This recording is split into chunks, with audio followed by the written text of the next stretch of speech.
One of the most recent diaspora organisations which has been set up is the Wild Geese Diaspora Organisation for Ireland. And that was set up in Washington by Professor Nicholas Farrell and Dr. Bríd Ryan. And their mission is to build up a network in the United States and Ireland and globally of scientists. Okay, I was born in Dublin, educated in Sixth Street, and I did my first degree in University College Dublin in chemistry and math, and then did my PhD in University of Sussex in England. And after postdoctoral fellowships in Canada, I moved to Brazil, where I was a faculty member, and now currently I'm a professor of chemistry at Virginia Commonwealth University in Richmond, Virginia. And how did this Wild Geese initiative start? The Wild Geese initiative started out of a conversation with like-minded people inspired by the influence and the recognition of Irish contributions in arts and theatre and music to foster collaborations between Irish scientists in North America and in Ireland, and to celebrate the success of Irish scientists working abroad across the globe. And what's the mission? What do you want to achieve? We want to foster relationships between Irish scientists abroad and back in Ireland. We want to mentor younger people who are coming over to different countries, who are leaving Ireland and who need mentorship when they arrive in their country of destination, be it America or Australia or other places. And we want to continue to, again, foster the recognition of the contributions of Ireland in science and technology across the globe. And how big is the Irish scientific diaspora? I can't give you a number, but I would estimate many, many thousands. There are many, many thousands who have emigrated, and we consider first and second generation people. I think that across the globe there must be many thousands. We have had a LinkedIn site since February in 2 months, and in 2 months we've got 160 people. So we're growing. We're in the process of growing, and I think that we would expect to have thousands eventually when we're finished. How are you going to find those people? Mostly through social media? Mostly through social media, exactly. And hopefully eventually we will have annual conferences, but at the moment through social media and word of mouth. And when you look into your crystal ball, where can this be in 5 or 10 years? In 5 or 10 years we will have a large network working with each other, cooperating in projects, building partnerships, building small, medium enterprises based on scientific and technology, innovative ideas, and hopefully contributing some of that to further development of the Irish economy. And finally, how can you help Dublin City of Science initiative?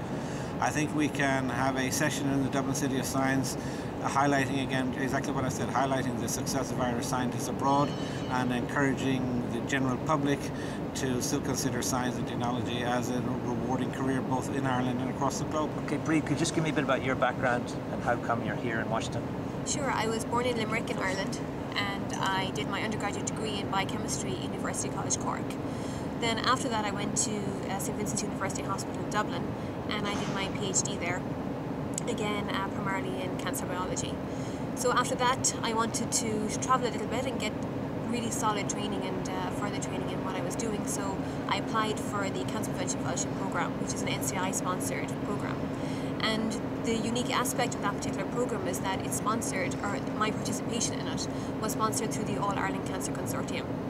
And so I came out here in June actually of 2007, and I also did a Master's in Public Health as part of that programme. So again, it enabled me to get a very broad training, and a type of training that I wouldn't necessarily have had access to if it wasn't for that partnership between the US and the North and South of Ireland. So that was really wonderful training for me. And so I came out here, as I said, and I've been working in NCI now for about 3 or 4 years, and I work primarily in cancer research, lung cancer specifically, and for anybody who really wants to get really intensive training and very broad and expert training, it's been a wonderful experience. And how did you get involved in the Wild Geese? I became involved at its initiation, so that first day when we had the meeting with the group from the embassy and the Northern Irish section. I guess it was born out of an interest that we had to try and form a network that would connect all the people that we know who work in all areas of science in North America, but also in Ireland.